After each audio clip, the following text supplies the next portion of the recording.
What is up, guys? It is Vexter here, coming at you guys with some Minecraft.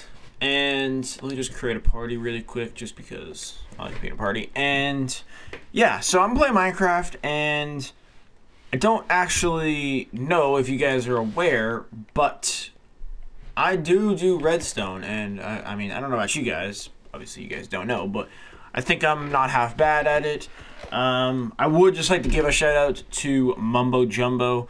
A lot of my inspiration for doing redstone went to him. But I did do that Minecraft series a little bit ago. I don't really remember when it was ago, but it was a little bit ago. And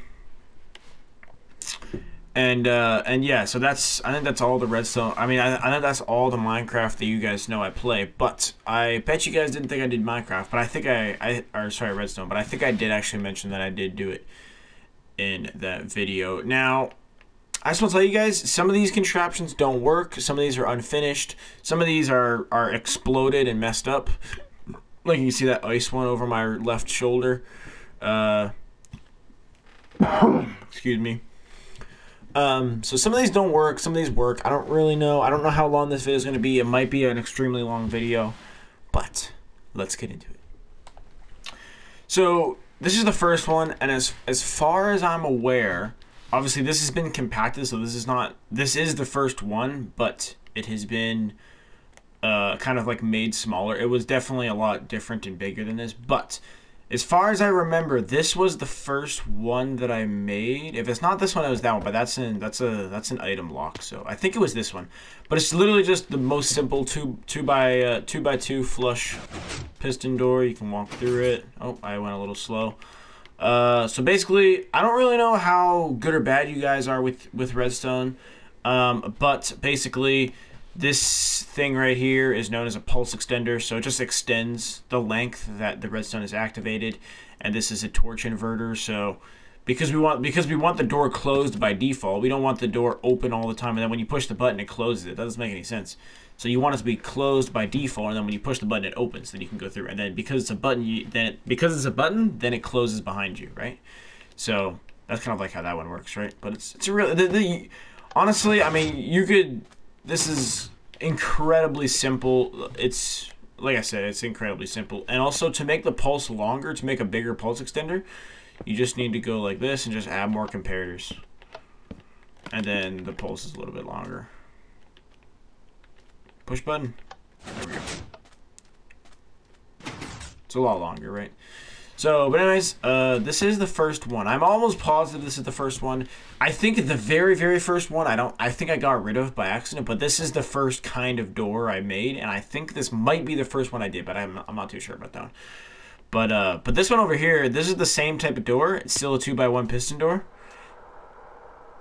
But, okay, I don't know where that came from, but this is an item lock. So, this right here is known as an item filter, so to be honest, this works in a really confusing way, but comparators, and you guys might not understand this, but comparators give out certain redstone signals for how much stuff is inside of a container. So there's 18, there's 22 items in this thing. So once 23 goes in there, the redstone signal goes far enough to reach this, which unpowers that redstone torch, which powers the hopper, which makes that one extra redstone dust go back in this container. And then because it goes back to the container, then the redstone signal isn't strong enough to revert the signal anymore, so it only takes out one item. So if I grab myself a piece of redstone dust, and the reason it's an item lock is because it doesn't work for any other item. So let's say, for example, if I grab some of this. So let's say, so first of all, I'll prove that it works with this, right? Boom, it works. And I don't have a time limit to go in there because what happens is if the item is correct, right? Then if the item's correct, then it'll obviously be in here, right? Which means it has to be redstone because all these slots are filled with redstone, right? So it has to be redstone. So that means that it comes around, powers this block, powers this dropper, which puts the item into this dropper, which gives a comparator output, which unpowers everything else, right? But if it's the wrong item, and by the way, to flip it, you just gotta push this button, and then it flips. So, which locks it up, right? And so let's say, for example, and then it ends up back in here, right? So let's say, for example, if I try and put this in there. Nothing. Let's say I try and put a comparator in there. Nothing. it has to be a redstone dust. It can't be any other item. It has to be that, right? So I don't think this is the next one, but this is certainly one that's pretty early. But another thing, guys, this is just, I'm just kind of like, so I was gonna do a tutorial, not a tutorial, but I was gonna do a review on this thing right over there. But I didn't exactly know how to do it because I knew that you guys didn't know that I did redstone, or at least you didn't physically see it, because I think I might have mentioned it in that series. But you guys never seen my testing world. This is my redstone testing world. I have all my redstone contraptions that I use. If I'm playing on an online server, which I rarely ever am, but if for some reason I am, I always, and I want to build something like a redstone contraption, I always build it over here and then make sure it works, and then I know the exact, because in creative mode I have everything, right? So if I do that, then I can then I know exactly what items I'll need and how much of those items I'll need and blah blah blah. So just so you guys are aware. But so I don't know if I'm gonna go through all of these because it would take a long time, but I'll go over a couple, just kind of the more simple ones, get you guys used to me being in redstone. And just because I've seen this, I'll prove that not all of these work. This one is this thing right here is known as what is it called again? I'm being an idiot. What is it called? A block swapper. Sorry. So these quartz right here will get swapped with these. Well, theoretically, but it shouldn't do it because, yeah, it shouldn't do it because I don't have the system working right. But it works on the rising edge, which is the beginning of the pulse, but it doesn't work on the falling edge, which was what we just tested. So if I put in that, and then if I take these, put them right here, and then I put these right there, this does work. This is the rising edge. That works, but it doesn't work to flip it back over. So, and just so you know, yeah, I did do this, but it still doesn't work. So, but anyways, let's move swiftly on from that one. So one more that I wanted, well, not one more, but another one that I wanted to come up on is this one right here. This is I don't really know like what you'd call this. I guess like a satisfying machine, I guess, but it's pretty cool. I think it's really sick actually. Oh, that is really satisfying. Man, that's good. It's even more satisfying when you kind of take it when you look away. Man, that is really satisfying, huh? So this design is Tyla Table. This right here, these circuits can go on forever, as many distance as you want. It's not limited by redstone signal. There's no limitations. It can go on forever. But yeah, it's really simple too. It's just containing, well, for one of the modules, it just contains a redstone torch, 2 redstone dust, 2 repeaters, a sticky piston, a slime block, and then of course a regular piston, and then of course your gravity affected block. But yeah, this system is incredibly fun. Another thing you guys will realize is all my redstone contraptions are color coded. Well, you guys probably not, but probably didn't know that they are color coded because you guys didn't catch on to it. But some of the earlier ones, like this one's pretty early. This is a colossal fail. The one I just looked at isn't. This one isn't either. These ones are the beginning ones, and I remember in between clips I was filming, or I wasn't filming, and I was like, yeah, I know these ones are in the beginning because I didn't color code these. I always color code my redstone contraption. So for example, this one right here is color coded. This right here is a double piston extender. The pink is double piston extender. The iron is the single piston extender, so like these ones. The purple is this one, and the iron is also this one. So you see what I'm saying? So I always color code them, right? This one again is back in the day, so this one again, same thing. Quartz is single piston extenders. Pink is double piston extenders and extra extenders. This one requires more of them. Here, I'm going to show you how this works. This is a really cool one. A lot of stuff goes on in this one. Again, all of these designs except one, and I will tell you guys which one it is. As a matter of fact, I can see it from here. Every single thing in here is designed by me, except one, and I'll show you which one it is. But for now, this one's really sick. I accidentally built this, actually. I never built this on purpose. I wanted to build one of these because I seen Mumbo do it, and I didn't know how he did it. Well, not this exact version, but he built what is this? A 4x4 piston door, and I didn't know how he did it. I had zero clue, so I wanted to build one, and I tried to, and Actually, my try is right there, actually. And that failed. And then I went to that one, which is a 3x3 piston door. And that's this exact same design. I'm just go over to it. That one over there, the one in the pink over there, that one is this design, except this is 3x3, so it doesn't have the big flush piston door stuff, which is this part. It just has one of them. But it's the same exact design, just scaled down a bit. But he made a 3x3 piston door. As a matter of fact, it's right over there. That's Mumbo's design over there. I'm going to go over to that in a second. You can see it's a lot smaller. He's a lot more advanced with Redstone than me. I'm good at Redstone, but my problem is I'm really bad at compacting Redstone. That is the most compact 3x3 piston door I've ever seen in my life. But of course, observers can change all that stuff. And anyways, so this one works the same way, except again, it's 3x3, so it's not as big. This one's really cool though. I remember this one was pretty early on. I think not this one, but I think this might be the kind of one that started my color coding this. So if I just go over here to the one that he designed. Now this one doesn't work. It might not work because of an update, but or it might just be my fault, but it did work at a time, and there is really, really small piston doors that he makes. I'm telling you guys right now, I'm not lying to you. If I just make this a little bit more pretty. Again, this thing doesn't work, unfortunately, but A, it did work at a time, and B, it does work. Or it does work, but something's wrong, and because I didn't design this, I don't fully understand how it works, but that's the part that doesn't work right there. That block is supposed to be like this. And then I'm just going to get rid of this floor, just then you can see how the closing happens. Oops, no, I don't actually. Oh, I need that block though. Place it in. So this is the closing. The closing works, but the opening doesn't work. I need this piston to extend and then retract more, or I need this piston to extend and then retract again. Sorry. But yeah, so this one does work on the closing, or on the opening, but it does not work on the closing, unfortunately. So that right there is the only thing in this testing world that is not designed by me. Everything else is designed by me. Another thing that caught my eye again is this one over here. This right here is my mob spawner. This is a really good one. It's definitely not the best one, but it is pretty cool. I like it.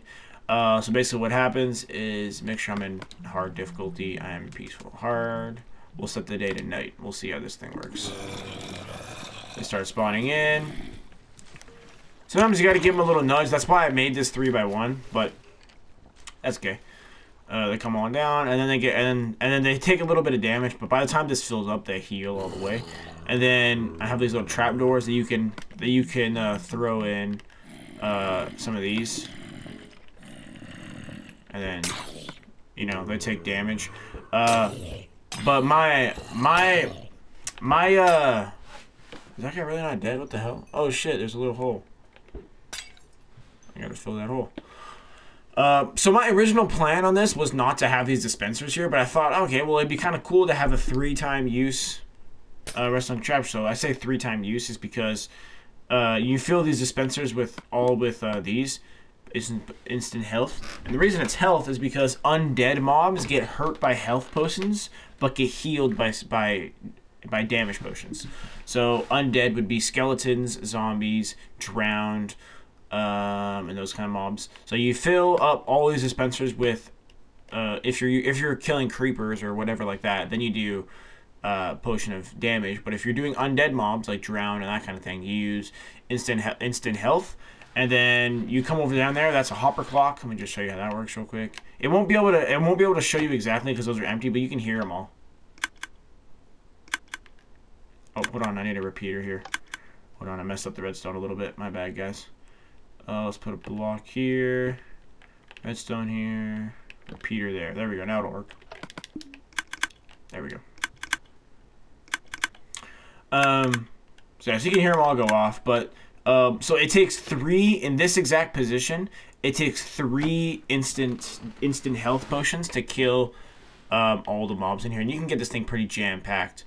But yeah, so that's why I said it's a 3-time use, because there's 9 slots in there. If you fill them all the way up, once you use it once, that's 3 gone. Now you have 6. You use it again, that's 3. Use it again, that's none. So it's a 3 use, right? Until you got to fill it up again. But it works good. I like it. If I can grab a couple eggs. Just gonna make this quick because I don't want to make this clip a little bit too long. But you just put a couple in, put a few in there.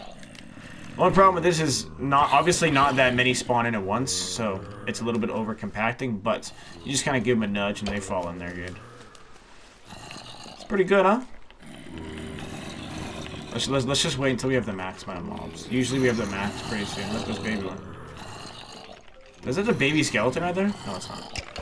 But yeah, so you just got, again, this thing is not that production good, so it doesn't produce that many mobs. So that's why it's having a problem, because it doesn't produce that much. But theoretically, if it did, then I would make it. I would open up these holes. I'd make the hole probably 3 by 3 probably. Again, that kind of happens occasionally. You get ones that spawn all the way over here.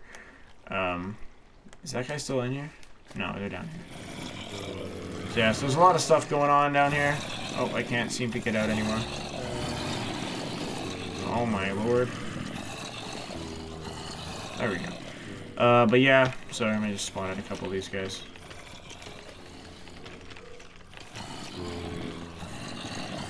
Oh, yeah, there we go. There's the max. So yeah, so that happens, right? They all come down over there, and then the player would be right here, right? And then you grab yourself some splash potions of damage. Then you come over here, you open that up, and you just go, and you just throw them in there. Now because I'm playing on hard mode.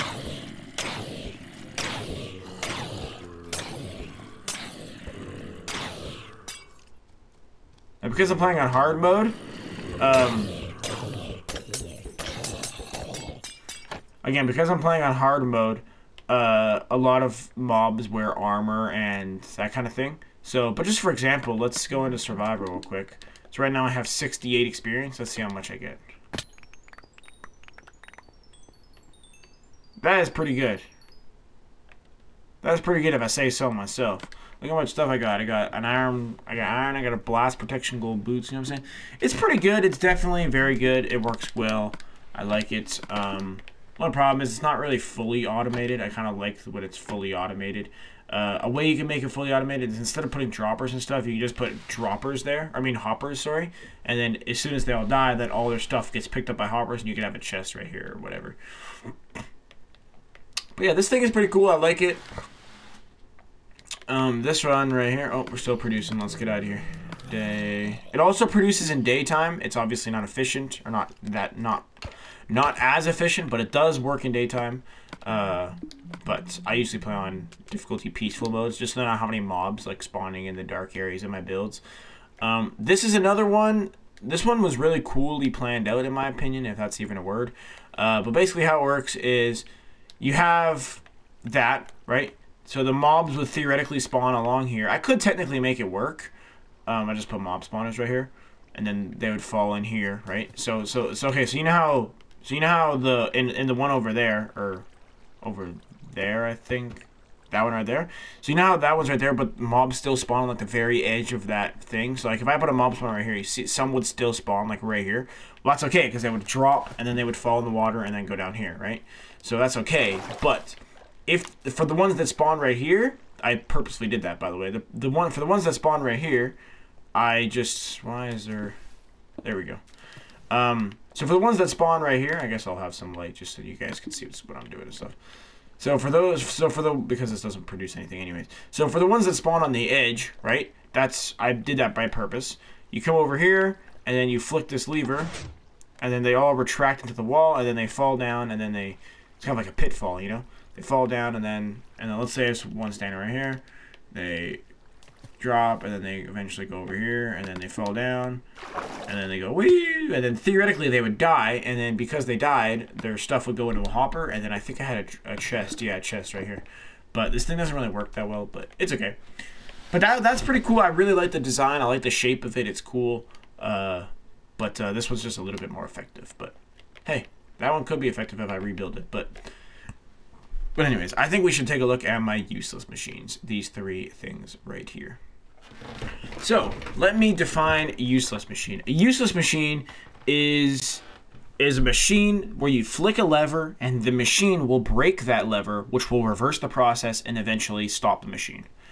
So that might sound a little bit confusing, but here's an example. Now this one is the first one I built, but arguably it's more advanced than that one right there. That's the simplest one in my opinion. In my opinion, of course. That's the second one I built, and that's the third one. I'll get onto that in a second. But this is the first one I built. It's a use machine with two possible ways it'll break the lever. So this lever right here, it activates the circuit, right? So it comes down here, it activates circuit, randomizers, blah, blah, things, right? So I color-coded this incorrectly, guys, by the way. This, I think my nose is bleeding, I think. Yeah, it is bleeding. This pink one should not be pink. This was supposed to be purple, but I guess I wasn't thinking, I guess. This pink one should be for the lava. This purple one, in theory, it was supposed to be purple. It was supposed to be that for that piston. But before I spoil anything, if I didn't, you flip this lever, and either that will happen. That's one of the ways. Or let's see if we can get the other one. Same thing. Same thing. There we go. Now we got the other one. That thing will open up, and it's timed perfectly to the point where there's no lava spill. Look at that. Perfect. There's no lava spill. It's perfect. So, yeah. So this is a pretty cool machine, but I hope you guys understand the definition of a useless machine. It's just a machine that breaks itself, right? So it breaks itself, right? It's pretty cool. I like it. Let me get the lava one this time. But yeah, that timing is pretty good. That timing took me a long ass time to do. But anyways, I think we should move on to in my opinion, that one's more advanced because there's two different options. It requires more redstone. But this one is still pretty cool. So this one comes out of the wall. This one is pretty cool.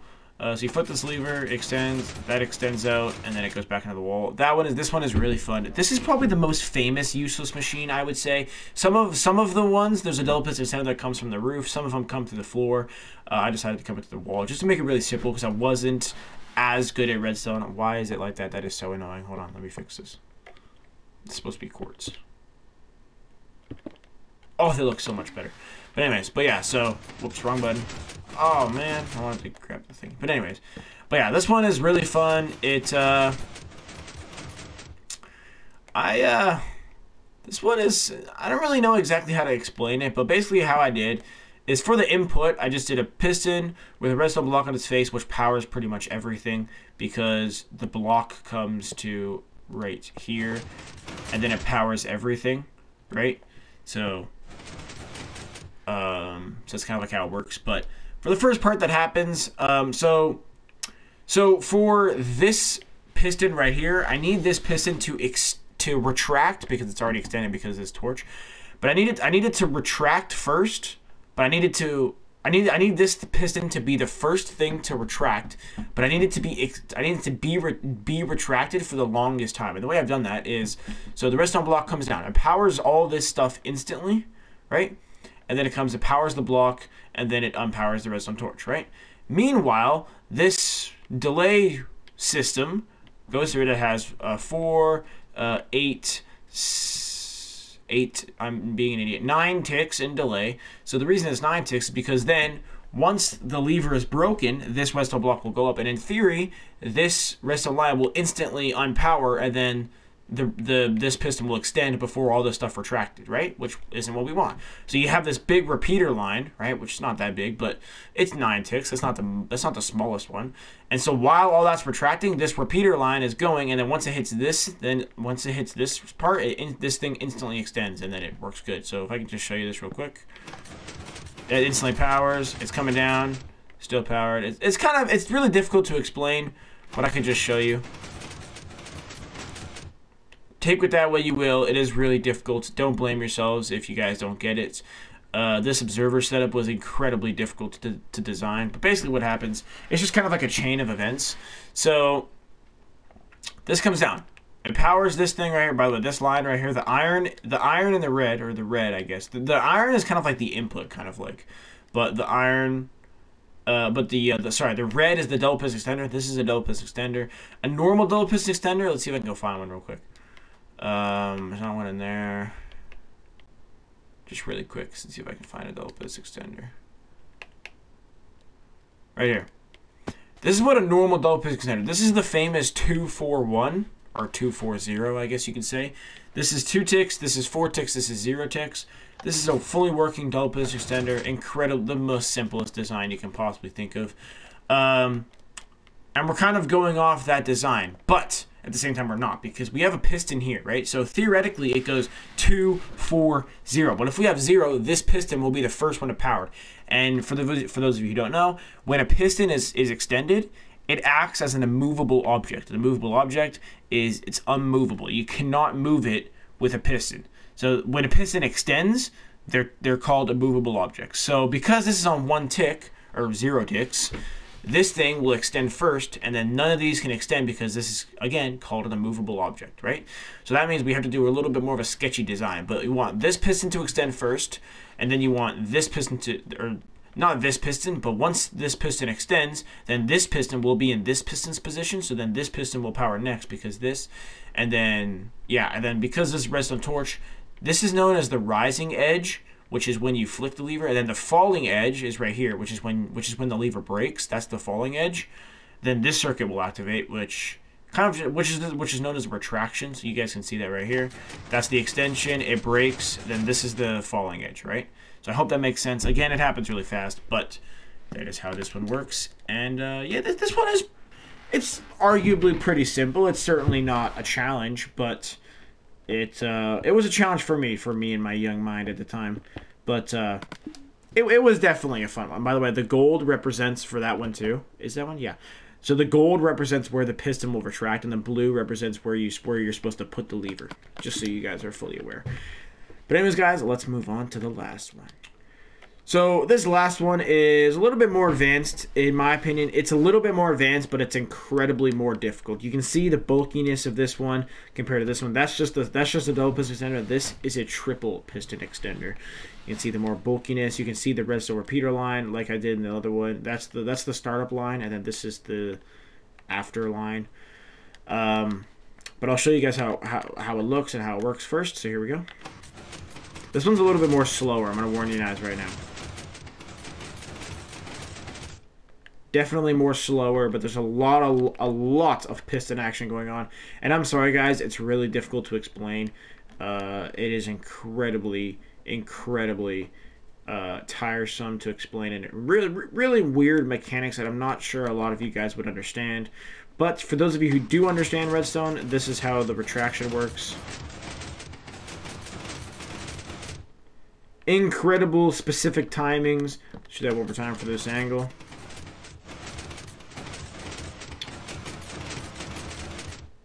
So, again, incredible angles that we have to have. But the reason that I have to have this extra... This is literally just a double piston extender. The reason I have to have this is because... Okay, it's a little bit difficult. But the reason I have to have this is because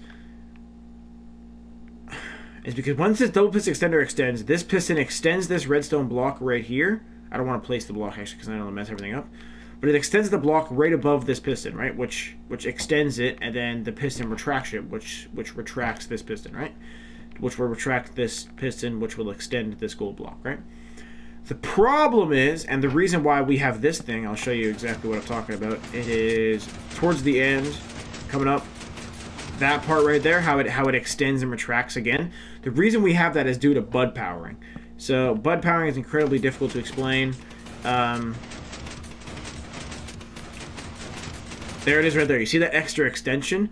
That's the bud powering part, because bud powering is when it's kind of like a delayed reaction, kind of. It's when like let's say, for example, if I gave power to a piston right here, you know, I'll just show you actually. Why not? Let's do it. So it's really simple to explain. Let me just come off over here and give myself some space. So I'm gonna put a piston here, a block here. Redstone. So it's not powered. This doesn't power it at all. But once you give it an update... Oh shit, hold on. That's kind of embarrassing. I did it the wrong way. Alright, hold on. So, this doesn't power. This should work this time. So this... Hold on. Place. So that time it did work, but... So look at that. Look at that. This thing is just extended out of nowhere. This is just extended for literally zero reason. It's not being powered by anything. There's no redstone torches. There's no cuts. I'll keep moving around. There's nothing going on, dude. It's just extended. So the reason that this happens is because the piston thinks it's powered by something.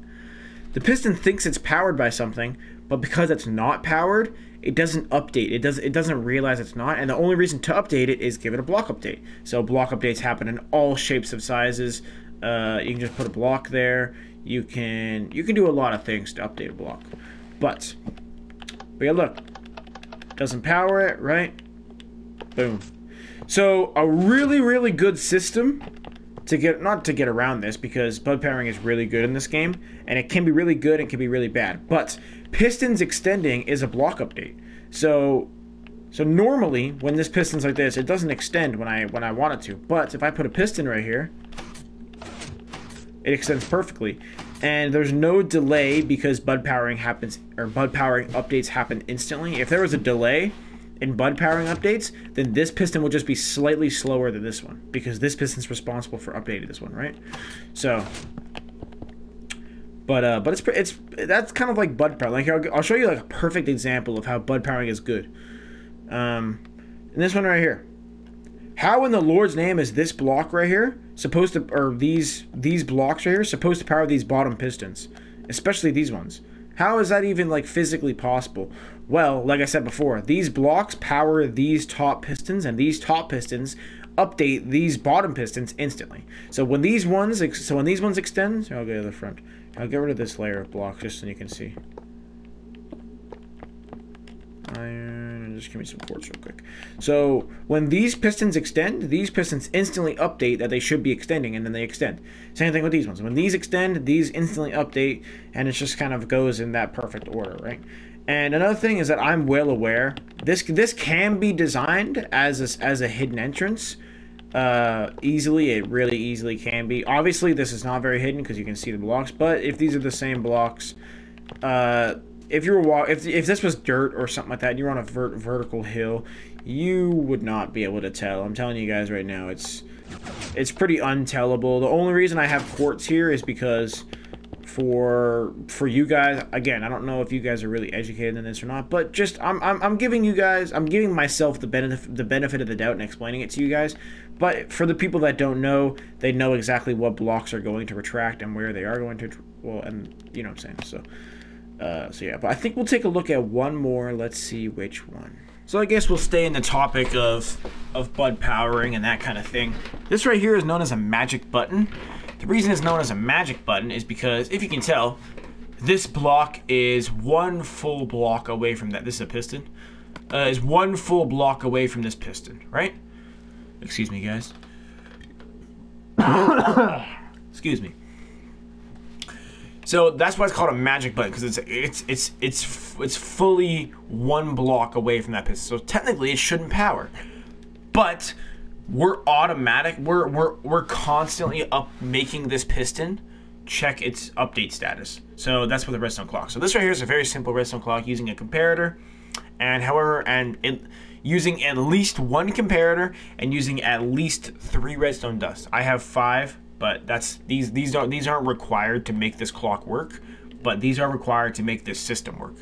But this block right here, that's the sticky piston. So due to bud powering, this block being constantly updated by this redstone makes the piston update its redstone, or updates its powering level every single time. So, or just making it update every time. Actually, there's no reason to complicate it. So just making it update every single time. So when I push this button, again, there's no delay because updates have 0 delay on them. But when I push that button, the piston should be powering because it's being bud powered. It should be powering, but it's not because it's one full block away. So these updates make it check its update status, and it goes, oh shit, I should be extending right now. And then it extends over this redstone torch, which powers all this. Oh my god, I got the hiccups. Which powers this system right here, which goes through this block, which unpowers this. Because again, we want it to be closed by default. This is closed. When you push this button, then it extends. or then it retracts, sorry. So very simple circuit. This took me a while to design just because I couldn't figure out where to put. I wanted this to be not seamless because these pistons right here give away the seamlessness. Seamless means seamless. It means that you cannot see any of the redstone on top of your surface or something like that. So for example, this right here. This right here is just a very cool hidden crafting bench design. This was not designed by me. I actually did kind of lie, actually. This is not designed by me. This is designed by Mumbo Jumbo, yet again. I did actually lie about that. I did totally forget about this thing, though. Or I didn't forget about it, but I did forget that he designed this. But he did design this. Actually, no. There's 3 total things that weren't designed by me.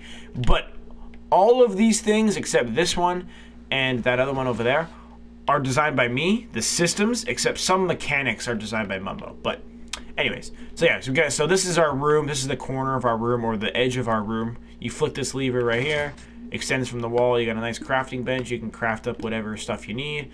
You flick the lever again, and it gets nice and good and hidden away. This is a very simple design, very cool design as well. But yeah. So anyways, so yeah, so let's go back to it. So. Watch, we already kind of finished that one, but yeah. So, but this is the only one that was designed by Mumbo, and this is the last one that was designed by Mumbo, and this system right here was not designed by him, but this system right here, or this mechanic, was not designed by him, but it was made by him. But this exact thing right here was not made by him, but this thing was. So this is a block swapper. So you go like this, it swaps between this one and this one, right? So now this one's at the surface, you hit the button again, and this one's at the surface, right? So then obviously your wall or your floor, whatever you want to have it as, would be right here, right? And then you flick the lever, this one's here. You flick the lever again, this one's here, right? So then you have this part, right? So this would be known as seamless because you cannot see any pistons, any redstone, nothing, right? So this is just a very simple block swapper. I forgot how to build it. That's why I used his design. So here is his design inside of my thinking. So this is a simple elevator. So for those of you who don't know, magma block. This is a magma block. Is it called a magma block? Yeah, it is. A magma block, when it's underwater, it sucks stuff down to it. So look, I'm trying to float up right now, and I'm going extremely slow. It's kind of like periodically cutting out, but if I let go, I get sucked down, right? So that's what magma blocks do underwater. Soul sand, which is, see, it even has the sound. Soul sand, which is that, does the complete opposite of that. It pushes things up. So when you push this button, what will happen is, again, Mumbo's design, it'll swap the magma block for this block, and I have a pulse extender here, which will keep the soul sand there for the exact amount of time it takes to go all the way up and then land on the next surface. So I'll try and show you guys. Water is kind of not very, it's kind of translucent in this game, so it's a little bit hard to show you, but boom, it switched. I'm floating up. It's still there, and it's switched. It just switched out. Now I have to get up in a real slow ass way. See? Boom, and then I'm up. And then if I'm at the top, and the good thing about this is that the redstone up here, you don't need any, because if you want to go down, we're already at the one that sucks you down, so you don't need to do anything. You just jump in. You can even hold R3 or Shift or whatever you plan, and then you can get out. So this is a very cool design. It is very cool. Works very well. And these signs are just to let the water not flow out, in case you guys are wondering. But anyways, guys, I hope you guys enjoyed this video. I hope it wasn't too long. I hope it wasn't too short. I just wanted to introduce you guys to my redstone magic. In a little bit of a simple way. I hope these redstone contraptions weren't too difficult to understand. Sorry, guys. But yeah, I really did hope you guys enjoy, and I will see you guys in the next one. Peace out, guys. Peace!